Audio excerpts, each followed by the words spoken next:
我曾经见了一个客户，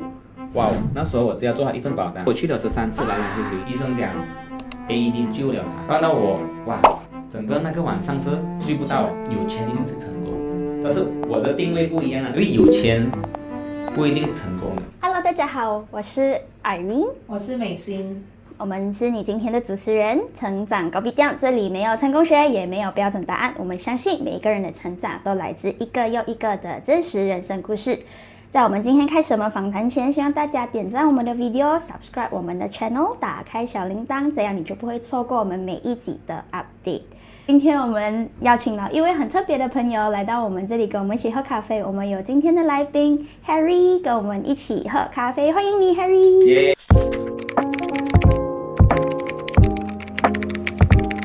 大家好，我是 Harry， 我是从事保险行业的保险理财顾问，同时我也是在 part of 一个 Lions member 来做服务。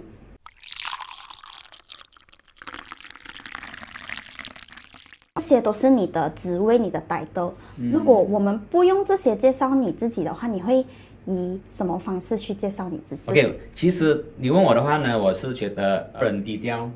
做事高调的人可能讲做人呢，我希望我认识我的人都知道我们都蛮 friendly 认识的，不会去讲不理你是什么岗位，不是因为岗位，也不是因为你是什么 position， 也不是因为你是谁。我觉得大家做朋友都是同频的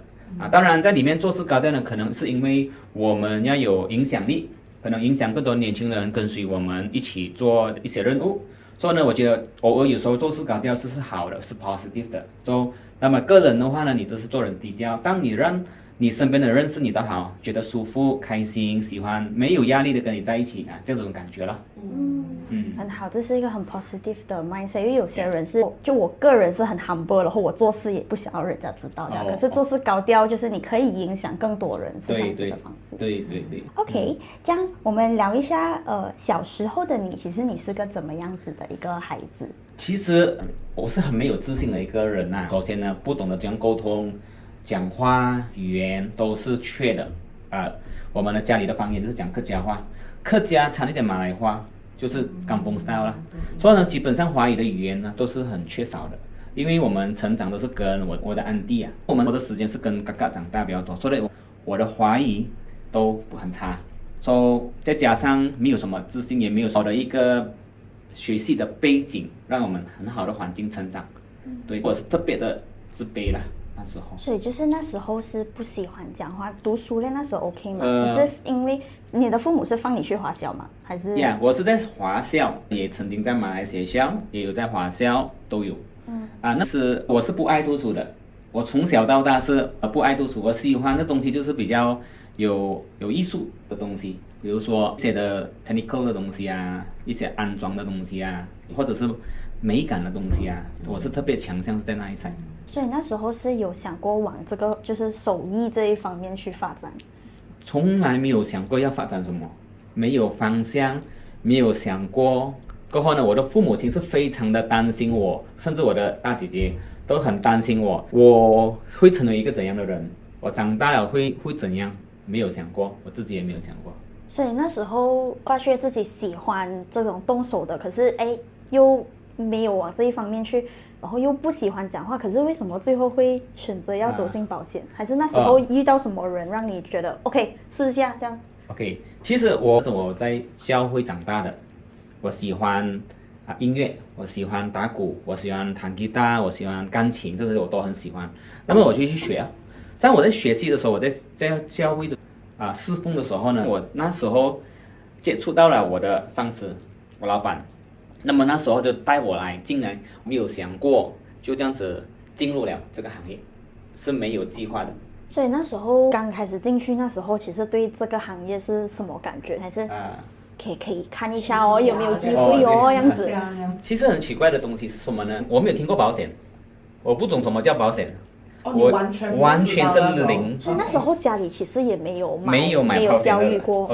没有教育到买保险的，多的是零的，因为那个时候我进来听一个 talk 就是我们叫做一个创业说明会 ，join 了过后听了过后才真正是认识的。重点是那时候怎样会让我吸引到这个行业呢？3个东西吧。我时间很自由，因为我不喜欢给绑住的，我就给知道我的时间是可以自己控制的。第二就是我知道我想赚多少都是我可以控制的，就想呢，就是说我觉得这个行业里面是让到我可以有一个学习。我今天学历很低，我可能不爱读书，每次都是读书都是好差不多样子的，都不是说很好。但是可能这个的话就很多一些很多大学生也在里面，很多医生也在里面，很多 accountant 也在里面。那么我在里面的话，我也是跟他们差不多也是一样。那我不是可以学习吗？我是有这种想法的。可能过后我比你们努力一点，这样我就可以跟你差不多同频率，差不多从一种 level。我是这种想法的。那时候进来，当然一定会比较辛苦一点当然我的努力一直在学习，就是归零心态了。那时候。所以那时候刚进去过后，应该是很年轻哦。就是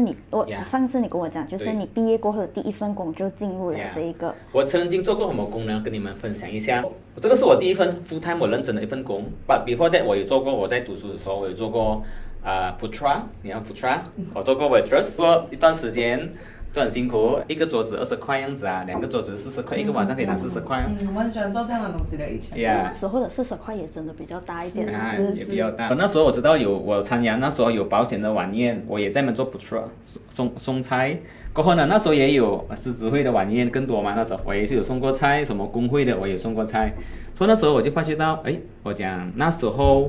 尽量是让自己去拿更多的经验。我第一份工认真的是这个行业呀。可是那时候，因为你讲你是不爱讲话，然后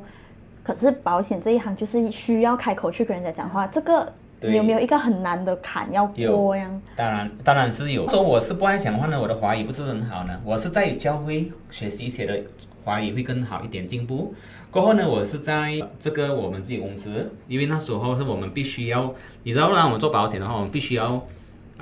train selling skill 一些的语言，那时候我是逼住自己，比如讲，上次给你一个 script， 你就要念，你要学，你就要 practice， 过后 before 你跟人家讲之前，你就要让你自己 train 嘛。从那个时候是来 train 我的口才，一直 train， 到我可以掌握了，过后我就开始把每一个词就用美丽一点的，就改一些的词，会比较更漂亮的来表达。就这样子学。而且你这样子比较容易自己记得，是不是？你就用了自己的方法。对，所以我就这样子学回来。就是这个行业不单只给我会这样子的成长，最主要是他开始的时候劝我聊天，劝我怎样去有胆量去有自信的去跟人家聊，跟人家谈那个是我磨练期了。对。那时候有没有遇到人是拒绝你了，然后那时候你怎样 overcome？很多 ，OK， 因为是很简单的。我先问你如果今天我在18岁的时候，我在卖你保险，有2个人，一个是28岁，一个是18岁同样都是很新的来卖你保险，那么大部分我们会跟谁买呢？当然讲 common 都是28啦，因为他成熟有经验，可能社会。18岁的你一下就不做了，这样怎么办我的保单这样？对，过后呢，有时候社会经验，过后等等。我曾经见了一个客户。那时候我只要做好1份保单，我去了13次，来回，是我见了他跟我讲，哎呀，我不得空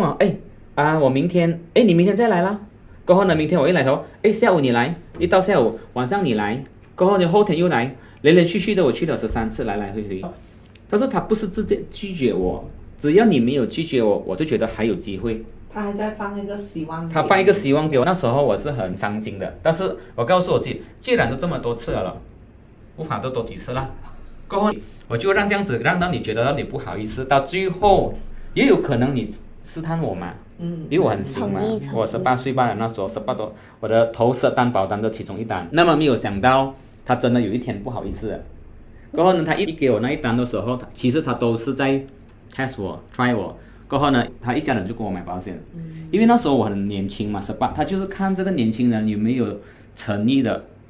耐力的。跟他有没有努力去得到的，所以我坚持到13次我才成交，一成交他一家人，所以这个也是一个磨练，让我自己成长。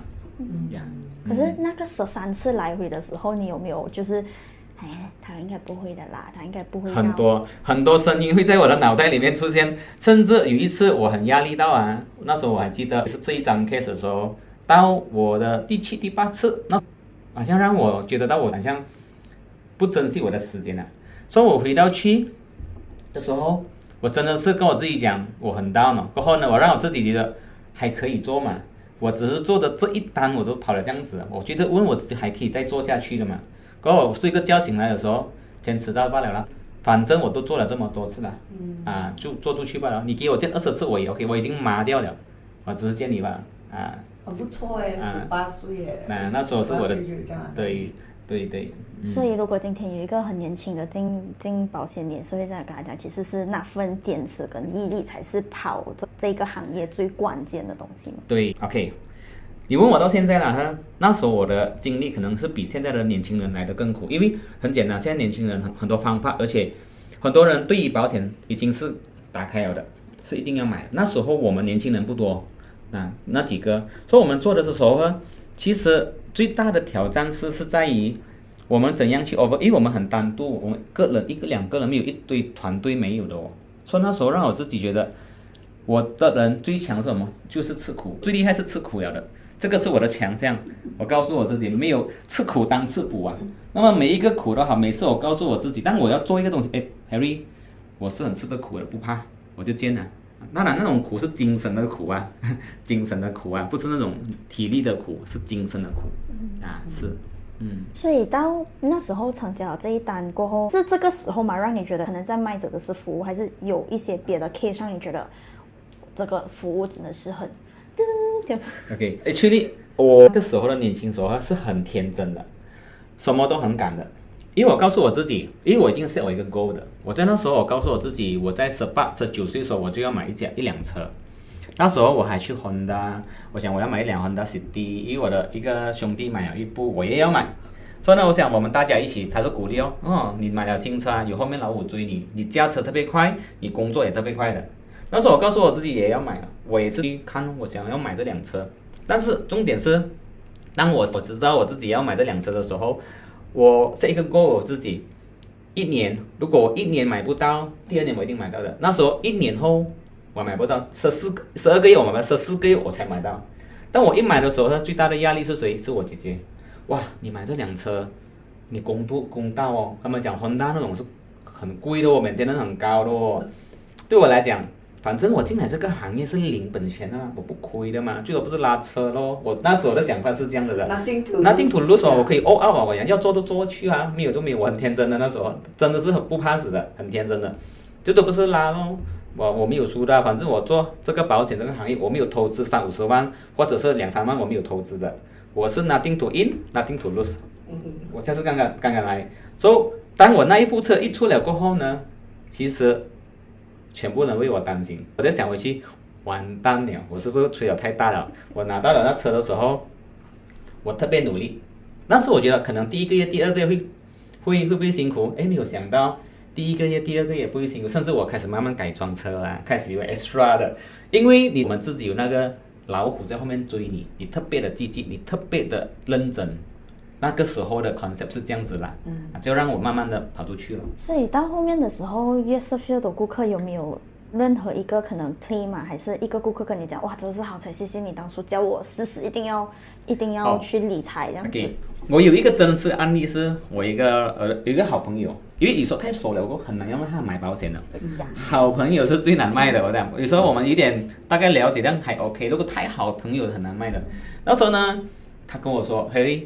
我不买保险的，他不买保险，我怎样叫他买都好，他很难会要买保险。所以那时候我很担心，我也是因为有一些的朋友的案例 claim 的，但是这个又是我好朋友，所以不可能不买嘛。那时候他讲我只是买 saving plan 罢了，我不买。那时候呢，我就做一个我们叫良性的谎言。刚好他买了保单1年后啊，我就讲bro， 你有一份保单是你给我买那个公司有 offer， 刚好是你的 birthday， 看看你送你一张医药卡，因为医药卡有2种的嘛，一种是便宜的，是贵的。我讲买个便宜也好啦，你只是出一点点这样子的钱 ，then 你就拿到了的了。这样 offer 有这样子的东西，因为你的 birthday，then 你有拿到这样子的 promotion， 我就这样子，因为得到 case 那时候很年轻啊，21岁左右啦，他就信我，真的好哦，这样子的话我买了，他就买了，这个是良性的谎言。他买了吗？我是做到单了吗？我很开心，虽然不大，小单的拿了，但是2年后没有想到一场意外。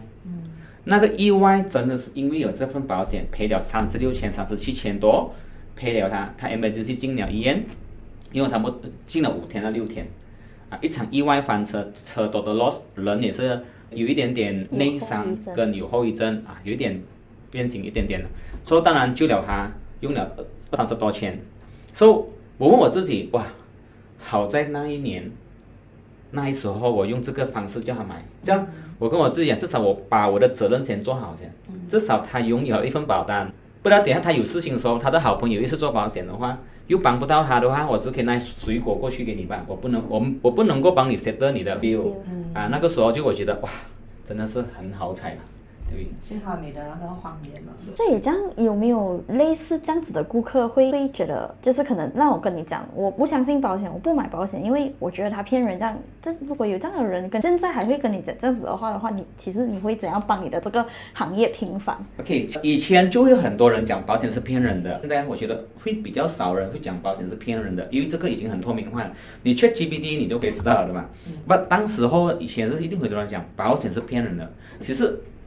保险没有骗人的 ，OK， 保险是不骗人的，不会骗人的，只是说今天代理人有没有 deliver 到他的 message 或者是这个 plan 来给客户。当然讲代理人是非常的重要啦，因为他是要 present， 他要让你明白。当然客户也是要去听可是客户可能也是会忘记的。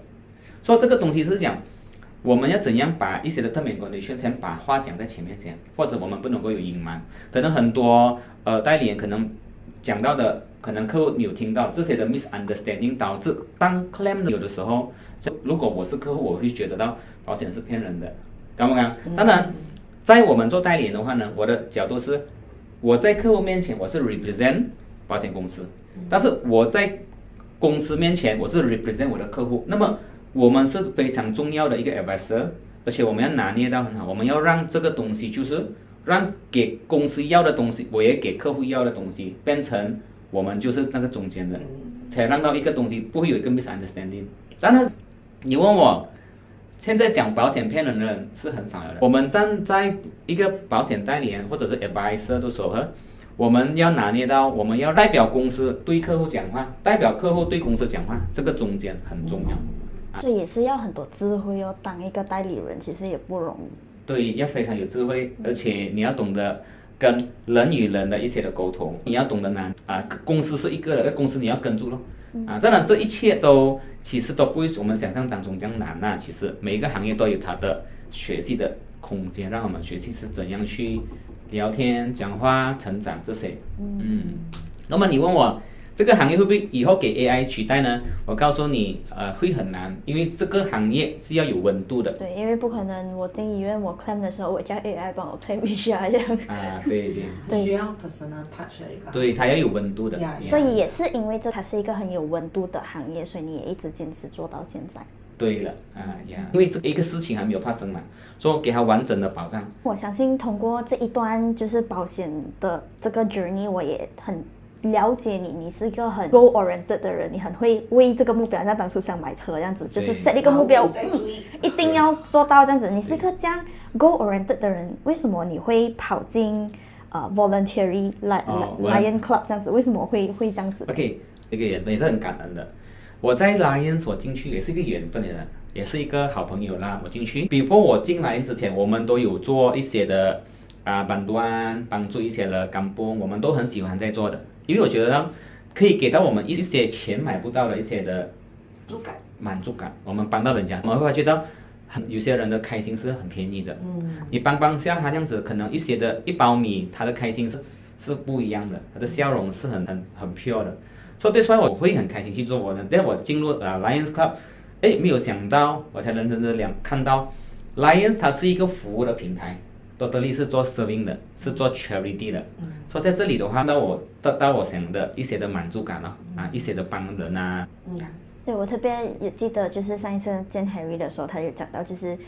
因为这个世界很不公平。OK， 当然我们说这个世界是很不公平的 ，OK， 因为有些人出生在kampung里面可能在里面呢分分钟马路都没有接触过。城市都没有接触过，所以可能这里面他们可能1年里面可能出来1次吧，可能会在里面。有些人他出来就是在一个很好的家庭长大，有些人是可能他就是孤儿，那么都不公平。对我来讲，我能够在狮子会里面的做这样子的服务的时候，我觉得我能够帮助一些可能没有这么好运的，可能是孤儿，可能是一些在里面的小孩，说我们可以让到他们可能有一些的希望，让他们觉得到，哎，接触到我们的时候，或者有机会带他们出来，去更好的学校等等。如果我们能够影响，当然我知道我一个人是很难的，因为我一个人只有24小时。那么那时候我就开始想到，哎，当我做一个在 Lions Club 里面做一个会长的时候，那么会长有一个能够影响更多嘛，所以我能够影响我身边的朋友一起进来，一起有心要去做好，这样子我的24小时10个人我就240个小时了啊。所以我们做的我们每一个人出时间出力就很轻松了啊，甚至有一些可以栽培一些更多的 leader 去做啊，所以我觉得在服务里面呢，我们能够影响人，它是一个很 natural 的，大家都有一个良心的。当你的良心开始发现打开的时候呢，大家做的时候是很开心的。而且我可以不用钱的好，我觉得那种满足感呢，就是这一段经历让你觉得，哎，我应该要踏上去做会长，to lead 更多的人。其实我做会长时，我也没有想到我会要做会长。对，因为相信你那时候你的保险应该也是很上轨道，可是你需要 volunteer 你自己的时间出来做这一块，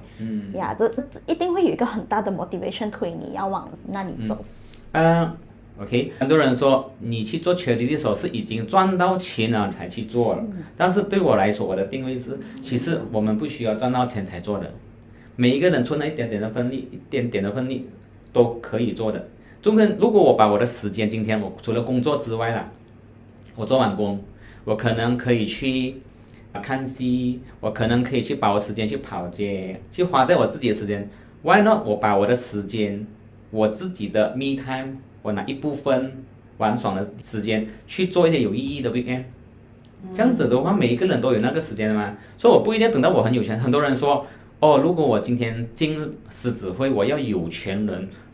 捐钱等等，是吗？我要很多钱，很多是这样子的想法。的确是很多人问我是这样子，其实不是的。我们说，如果我今天可以 inspire 更多的年轻人一起在做的时候，大家出一点点的力，大家出一点点的 sponsor， 这样我们可以做很大件事了。说大家都有的能力，说我们可以用一部分可能我们的 me time 来1/3时间去做我觉得倒很好了。不需要 full time 的，因为这个东西是 full time 的很累啊，因为你还要找钱所以我们可以一起做这样子，对。这样你做完会长过后，其实最大你觉得整个 leadership 的 journey 最大的 takeaway 是什么？我蛮开心的，我在会长里面是跟我在我的行业，我把我的行业的 leadership 放在 Lions， 在这个会长里面。我蛮有满足的是，我让我所有的团队里面是我们都可以很毅力的同一条心的一个 vision 的去做，每个人就是 Harry 听你的，你讲什么你去，所以让我们同一条，让我觉得到更肯定的，我们的方向是毅力，我们凝聚力一起，因为我曾经告诉他们，你是我的人，我一定是你的人，所以我们做一件事情，我们是 yes man follow 大队，我们懂得什么时候做老大，什么时候做老二，当我不在的时候，老二就变老大了，所以我们就很一致。让我看到我立的时候，尤其是我们在做一些增水灾等等，所以我们会有人 reply， 所以我看到这个东西是很 pure 的那种感觉，很自然，所以让到有更有满足感。原来我本身还有这样子的领导可以一起影响大家，对，这个是我学到的。所以你刚才有 mention 到，就是把工作的 leadership 放到去Lion，因为工作那一块的话，可能我不只是我的 leadership 影响着你听我的，因为也有钱在 motivate 着 ，volunteer 是没有的。你觉得这两个最大的分别是什么？然后你觉得最重点的那一个让人家不用钱 motivate 到那个是什么 ？OK， 其实曾经也有人问过我，你在这里是没有钱的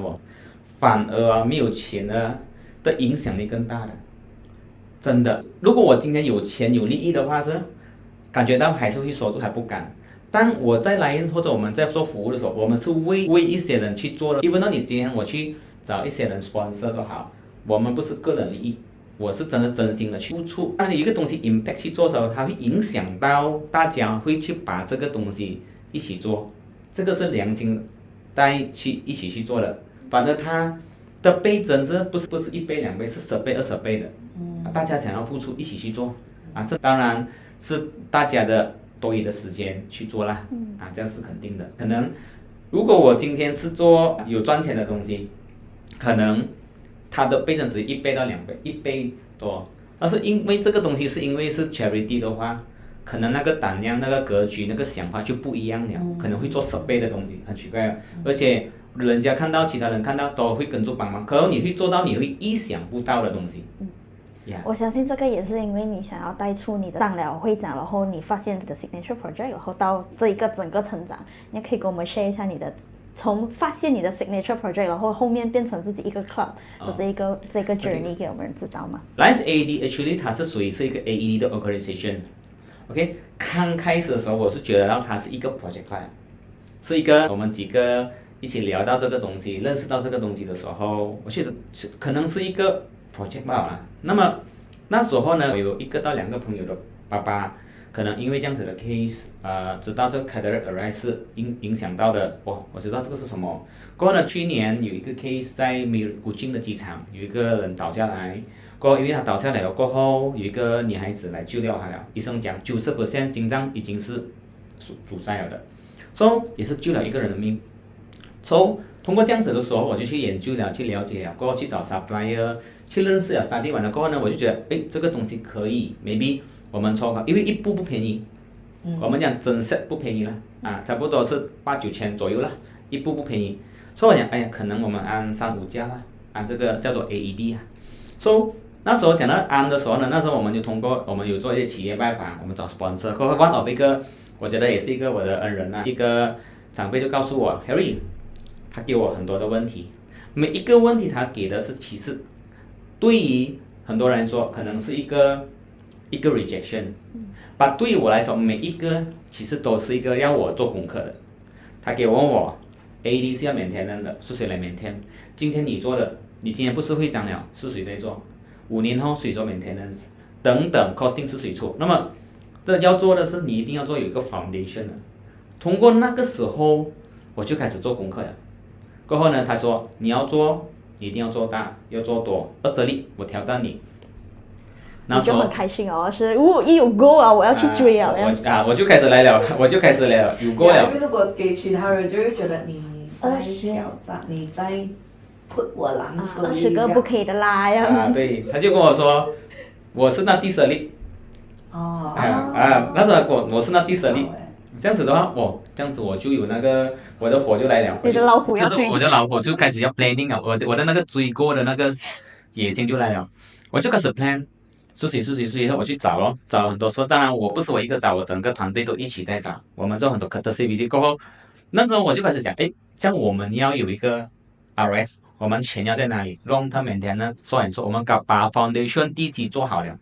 ，after 做好了过后呢，我们就很成功的，我们就做好我们的 RS。我们做好这个叫做 Persatuan 了，所有的是 AED。那么这个已经成立了过后呢，我就开始每一个 install， 我们要做 sponsor， 我们要做3赢OK， 我们要共赢嘛。我们的 sponsor 得到什么，我们可以 get 什么，过后我们的社会得到什么，我们做3赢模式啦，我们就做好它。每一粒 sponsor 都好，都会有 sponsor 的名，都会有我们的平台。让 sponsor 觉得到这个东西它捐出来是有意义的。每一次我们都有一个公布，我们做登报纸啦。登报纸不是因为我们要炫耀，要让知道我们有做，不是。其实登报纸的意义是我们要让 sponsor 知道我们已经做了。第二，那个地方我们要让全世界人知道，那个地方已经有 AED 了。就是说那个地方是 safe 的。让社会知道，就是真的那边附近有什么事，知道去哪里找这家机。对了那个就是我们做事高调的原因了。很多人看到我们一直在登报纸其实不是我们叫炫耀，我们要把这个东西让整个社会知道这个地方已经有了。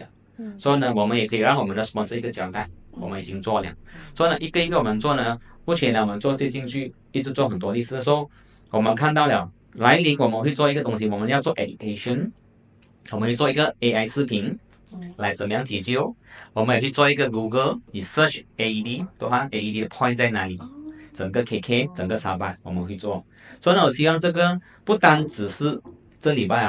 我能够影响每一个 step 里面呢都有一个 AED 的 organization，不理它是蓝燕也好，JCI 也好，或者是其他的商会都好，但是它有一个是主打 AED 的一个商会，一个 RS 是 Persatuan 是否照顾 maintain for 这个 public 的。那时候我第一次我们见你，那时候也是有讲到，其实真正想要开始做的时候也没有这样顺利啊。18要跟你讲1年也买不到一家，那时候也没有觉得哇，这可以做了没这个东西。真的，就说那时候 supply 就跟我讲，我们每一年你最难卖的，因为我们可以 supply 很多给政府医院那种 machine 这个是最难卖的。那时候其实在推这个时候呢，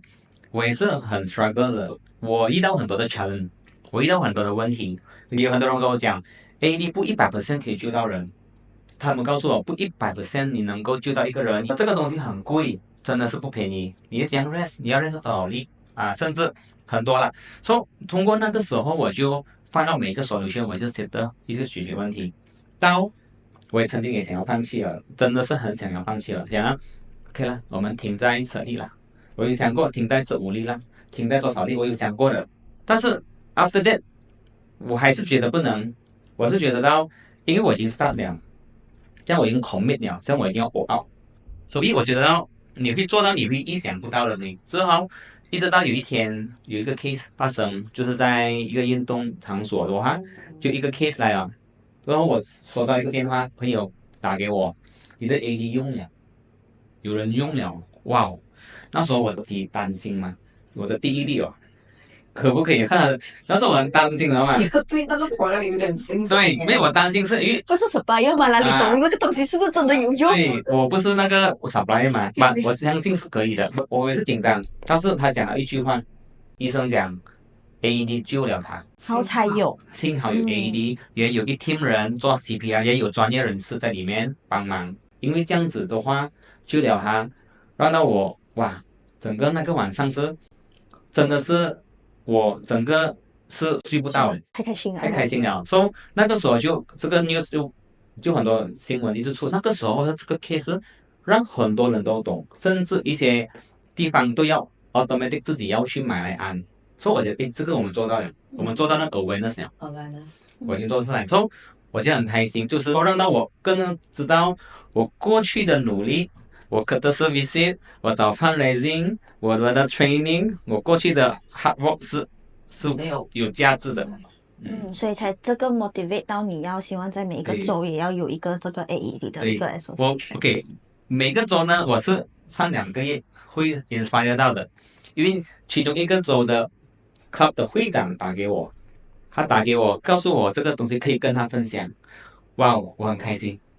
我的开心是想可以啊，因为我们 inspire 到 new generation、new leaders 和我可以100% duplicate 还给你。所有的资源，所有的 info 我给完你，你要什么？你要 supply 我可以给完你，因为我觉得这个东西我很愿意分享的。你想做你去可能在你的 step 里面，你可以 create 多一个 organization about AED 的。So 以后我们也有 AED 在 Melaka， 在 Johor， 在 Penang， 在 Sarawak， 在沙巴，像我们很多的这个 NGO about 这个是我觉得是对我们马来西亚是一个 impact。其实就是要鼓励年轻人，不管是年轻人因为你遇到任何问题的话，其实可能你没有想过再坚持多那个1天2天，对，其实那个成果就会出来了。对，是的，我是看到是，你看我们的 next generation 就是我们年代90、00后是 next generation 嘛。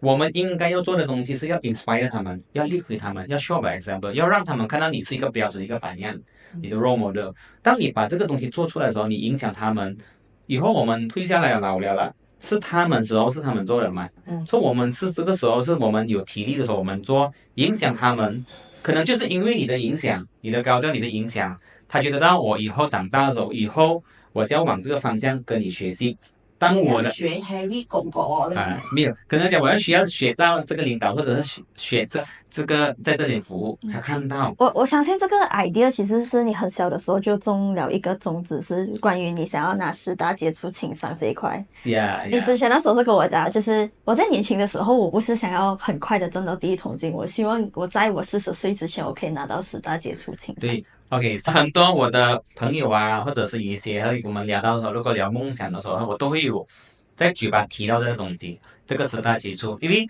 在我21岁的时候，那时候我在奋斗嘛，那时候我又天真嘛，一些的很厉害的人拿到师大接触，有3个很厉害的人拿到师大接触青年，那么我懂他是 JC 还是我是知道这个东西很严呢，很 wow 嘞，我觉得，因为他是待的是师大接触青年，你是很接触的，young Malaysia 嘛，so young person 嘛，所以这个是40岁之前，那么这个我就会提到在我的嘴巴，这个也都是在我的梦想里面，它是我的 dream， 我的人生的一个标杆，我要做到的。但是怎样做呢？我没有想过。但是说40岁之前呢，都没有想到这一个机缘巧合跟一个缘分啊，这2年里面我都做的东西，我不知不觉读出来的，能够去打这个大接触，那么很荣幸的，刚刚也进入30强。30强，我很开心，我很满足，够了，我就很开心了的，够了。但是，刚我的one of一个 mentor 告诉我，30强你已经进了，你已经完成你要的吧 ，no harm to 你 all out 去拿完它，去完它，只要好的消息能够拿到师大，如果真的是拿到师大的话，就是我的人生里面一个标杆，我就拿到了40岁前了呀。这个过后呢，如果今年真的是赢了啊，那之后有什么打算？师大解清呢，如果真的给我拿到，它不是一个 ending 啦，它是一个 beginning 让我开始。那么，它是让到我本来我是在 KK， 今天我有机会在师大解清这马来西亚里面，我希望我能够让我的故事或者是我所做的东西，能够带给整个马来西亚 impact， 是个平台让我们能够 inspire 更多的年轻，这个是我要做的，我想要 become a role model 来去 inspire 啦。当然，成功跟有没有钱不有关系，因为很多人说成功有钱一定是成功，但是我的定位不一样啊，因为有钱不一定成功。我觉得成功定位是可以知足，全部东西都足够刚刚好，或者是有多一点就 OK。有时候我们能够给社会服务什么东西，因为钱是带不走的，把东西做好 balance 起来，这个才是叫做成功。最主要的一样东西，因为我们不知道我能够在这个世界居久，可能有一天我就很早的回天家了。这样有一天我离开的时候，我的脚印在这边就可以居久了。可能一个晚上看了过后就忘记了你但是怎么样可以留下一些你的东西在这个世界，你做过的东西，至少你就知道这个时候以前是谁做的，像钱带不走的嘛，把你做的好心，你做的服务，永远都是记录在这个世界里面了的。说有意义的东西，有意义的东西，自己找出自己觉得有意义的东西是什么很重要。对呀。很正常啦。现在尤其是为什么大家都不想要辛苦找钱，想要找很快的钱，就是因为觉得有钱就等于成功了，是心中富足这样子。那如果今天有一个很年轻的人啦，就你觉得就是想要跟你学习，你觉得一样事情我一定要只让你学会的，你觉得那个是什么？那一个我觉得要学习要懂得吃苦。没有一个先吃甜，我今天给你先吃甜了，你吃不到苦了，因为你知道那甜有几甜。但你首先要懂得吃苦，学新东西，学的技能是苦先的。比如讲，最一个简单来讲，我们今天每个人走去 AI 了。如果今天我觉得 AI 很难学，我觉得 AI 很难很多，我不会这么多的打的这种东西，我不懂得 instruct 那个 AI 怎样跑，所以变成我不要去学，这样以后你就很苦了。因为你想要直接快嘛，如果今天我去这个东西我去学了，当我掌握了过后，可能我以后就很多甜的东西，很多东西你要先苦后甜。我发现到，我鼓励很多年轻人，因为很多人要快，像你刚才说的，要快就不吃的苦，要快。我跟你讲，没有一样东西是不吃的苦，真的有甜的。你要当吃苦当吃补。可能今天我的技能我不比一个人聪明，我不比一个人厉害，可能一些人是天才，但是我肯像他这样子，我苦一点练习咯。你看每一个 athlete 啦，打拳也好，打badminton也好，他这么厉害，都是苦练回来的嘛。很苦练回来，他才有今天的嘛。是一样的道理。我们人生里面也是这样子呀。就是努力坚持，对，努力坚持，先从最基本的苦先把基础做好先。对，有时候就是可能当你那个苦在你的行业还是哪一块，你吃久了过后，你就其实他们有这样苦啊，我就上手了，我就觉得这个东西不难了，对，就很像你前面的它有一点甜呀，像 Harry 之前可能就觉得开口讲话其实是很辛苦，因为我华语也讲得不准，他现在可以做这么快，变讲一口流利的华语，为什么很开心？一个东西是那时候我在BNI，OK， 对，在做 BNI 做2届的会长，坦白讲，我的英文不是说很好，没有什么喜欢读书嘛。那么我不喜欢讲英文，我看到印度人来，我先倒在前转，看到医生我先翻头，我先做我先的。给我一个华语医生的讲华语的课。你的有一次，因为我们因为我进的 chapter 是英文，那么我被逼要讲英文，就 OK 啦，普通了解可以啊。当他要我做会长的时候，我讲15秒，我差不多只要写了很多啊，我都会找到射完那个词啊。你今天叫我讲整个 script 整个 meeting 的时候，那时候我会不会紧张啊？我肯定紧张的，但是紧张不是我立整个 chapter 的紧张，但是你叫我讲那个晚上的 host 那个 meeting 啊，而且你一个礼拜同样的东西在讲的时候，那个是我最大的 challenge。就是因为这样，我 overcome 我自己练，一直在练到我不用看 script， 练到我只要看 number 不用看 script 的时候，而且我是享受的。很多人讲我做会长是很 stress 啊，要准备，但是我问我自己啊，从我怕很苦，劝到我很享受，很自然的过后很想要讲出来的东西，给我更多机会的。对，让我会可以把它 advance 起来，可以把它弄它更爽吧。我为什么会选择英文？是因为那个时候我们没有什么认识的，这样我就加入了，这样我就是可以认识了30多个人。从那个时候我第1年进 BNI 那1个月，我也那1个月进 Lions，